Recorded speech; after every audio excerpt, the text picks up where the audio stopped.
Assalamualaikum warahmatullahi wabarakatuh. Bismillah walhamdulillah wassalatu wassalamu ala rasulillah wala hawla wala quwata illa billah ma ba'du. Baik, teman-teman, perkenalkan di sini saya Syifa Ulham, founder dari Akademi Al-Mawahib yang akan memandu antum semuanya di dalam pembahasan tentang dhamir. Nah, judul kali ini adalah Paham Dhamir, Baca Kitab Makin Mahir. Nah, pembahasan lengkap tentang dhamir untuk meningkatkan pemahaman Anda dalam baca kitab gundul atau berbahasa Arab. Baik. Sebelum saya membahas dhamir, saya ada pertanyaan, seberapa pentingnya faham dhamir itu? Kenapa harus kita faham dhamir?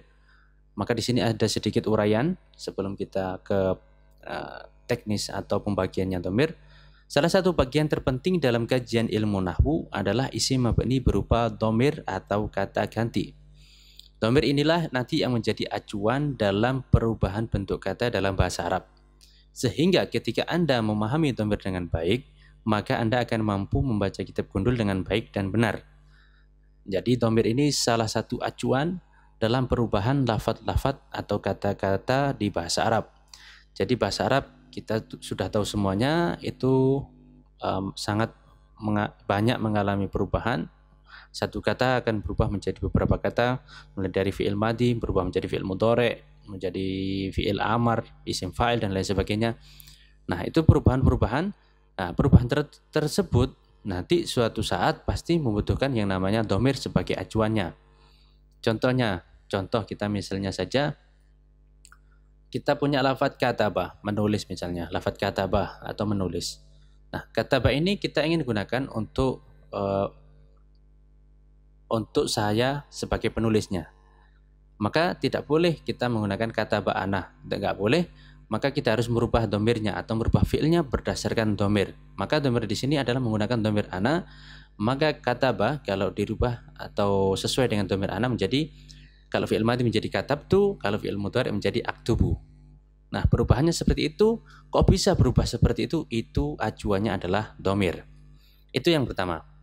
Kemudian selain sebagai acuan dalam perubahan bentuk dalam bahasa Arab, ternyata memahami dhamir adalah fondasi utama untuk memahami makna yang benar dari Al-Quran, hadis ataupun kitab-kitab ulama terdahulu. Nah, untuk memahami makna, tentu dhamir ini juga sebagai fondasi utama, ya, agar apa? Agar kita tahu, oh, kalimat ini atau jumlah ini adalah miliknya fa'il yang ada di depan, miliknya ini. Oh, bukan miliknya si B, miliknya si A, tapi bukan miliknya si B. Nah, itu dasarnya apa? Dasarnya adalah dhamir. Ya, dasarnya adalah dhamir.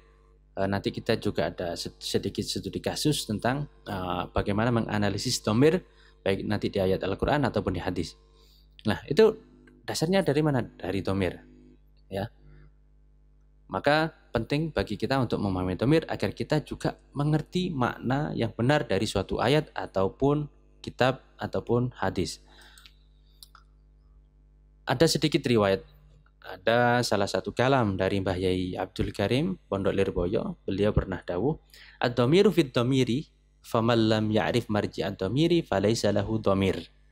Ad-dhamiru, dhamir itu fid dhamir, di dalam hati.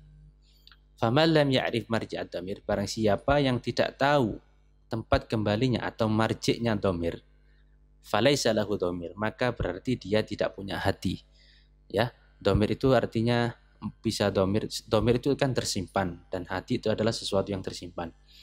Barang siapa kalau ngaji baca kitab nggak ngerti tempat kembalinya dhamir, ya, marji bahasanya. Kita dhamir itu pasti punya marji atau punya tempat kembali. Dhamir ini kembalinya kepada siapa atau miliknya siapa. Kalau nggak ngerti marjinya dhamir, falaisa lahu dhamir, maka orang ini nggak punya hati. Artinya apa? Gak akan punya perasaan atau gak akan bisa memaknai makna dengan benar karena gak punya hati, ya, karena nanti akan mengutamakan nafsunya atau akal logikanya. Nah, maka penting bagi kita memahami dhamir agar apa? Ketika kita memahami makna, kita juga faham dengan makna yang sesungguhnya, makna yang benar, makna sesuai yang disyariatkan oleh Allah Subhanahu wa taala.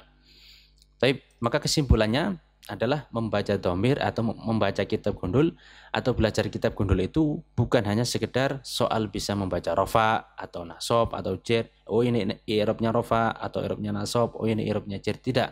Akan tetapi perlu juga menggunakan hati di dalam membacanya agar apa? Mendapat makna dan pemahaman yang hakiki dari apa yang kita baca.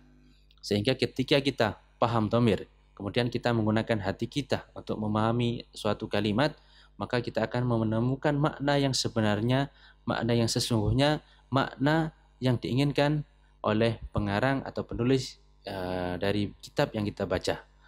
Nah, maka dari sini penting bagi kita untuk memahami dhamir, ya. Jadi silahkan ikuti video kali ini, video atau pembelajaran dhamir kali ini. Ini masih pembukaan, kita belum membahas tentang dhamir. Ya, jadi jangan sampai ketinggalan. Silahkan tonton nanti video selanjutnya. Di video selanjutnya kita akan masuk pada pembahasan tentang dhamir, mulai definisi, pembagian, dan ciri-cirinya dhamir. Sekian dari saya, ada kurang lebihnya mohon maaf. Akhir kalam, wallahu a'lam bishawab. Wassallallahu ala sayyidina Muhammadin wa ala alihi washabbihi wasallam. Wassalamualaikum warahmatullahi wabarakatuh.